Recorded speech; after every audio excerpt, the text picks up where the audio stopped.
Bonjour à tous, j'espère que vous allez bien. Alors comme vous pouvez le voir, je ne suis pas dans mon lieu actuel, je suis dans mon camping-car. En fait, je suis partie en week-end. Donc aujourd'hui, on va parler de l'abécédaire de l'hygiène et de la détox parfaite. Donc au fur et à mesure des vidéos, je mettrai des lettres. En fait, on va parler de tout l'alphabet. Donc aujourd'hui, on va commencer par la lettre B parce que en lettre A, j'ai rien trouvé.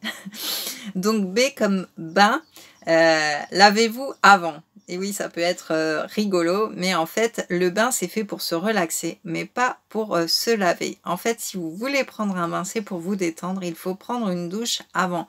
Parce que le bain, en fait, n'est pas fait pour détoxifier la peau, on y barbote et au milieu, il y a plein de microbes. Donc, prenez une douche avant de prendre un bain. Voilà le premier conseil. Ensuite, on va parler des bijoux. Donc comme vous voyez, j'en porte pas beaucoup à part ma montre, mes petites boucles d'oreilles et ma bague. Et du coup, en fait, c'est pareil, ça prolifère les microbes. Par exemple, la bague que vous voyez là, eh bien, il faut la savonner. Pourquoi? Parce que là où vous avez des bijoux qui sont en contact avec la peau, comme les bagues, comme les montres, les bracelets ou même les colliers, etc., eh bien, l'épiderme est nettement plus colonisé par les bactéries. Plus grave, une étude menée sur des infirmières travaillant en service de soins intensifs indique qu'il s'agit là d'un vecteur substantiel de microbes, comme par exemple le type staphylocoque ou les bactéries diverses peu propices à l'asepsie des lieux. Donc bien entendu, plus on porte de bagues, plus on contamine de germes, logique. Donc, sous ces bijoux, non seulement la douce moiteur constitue un confortable nid douillet pour les microbes qui trouvent un point d'ancrage, surtout s'il y a des creux, des bosses, etc. Mais en plus, ces zones ne sont pas nettoyées régulièrement. Donc on garde par exemple sa montre waterproof toute la journée, voire même la nuit.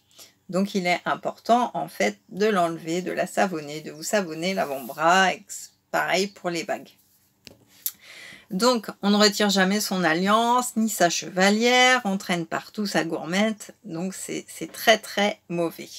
Dans ces conditions, se laver seulement les mains, c'est comme laisser la poussière sous les tapis ou les meubles quand on passe l'aspirateur. C'est pareil. Donc, il est important de bien retirer vos bagues à chaque lavage et de les laver, de tremper régulièrement tous vos bijoux dans de l'eau savonneuse pour éviter les microbes. Donc voilà pour aujourd'hui pour la lettre B. Demain, non pas demain parce que demain je me repose un petit peu, on est dimanche, mais dès lundi, voilà, on passera à la lettre D. Donc soyez au rendez-vous, abonnez-vous à ma chaîne pour voir la suite de cet abécédaire qui va vous apporter plein de choses, plein d'astuces, notamment ceux qui portent des lunettes aussi. Donc voilà, continuez à me suivre, vous pouvez me suivre aussi sur Facebook et Instagram. Et puis je vous dis à très vite, passez un bon week-end et à très très vite. Ciao!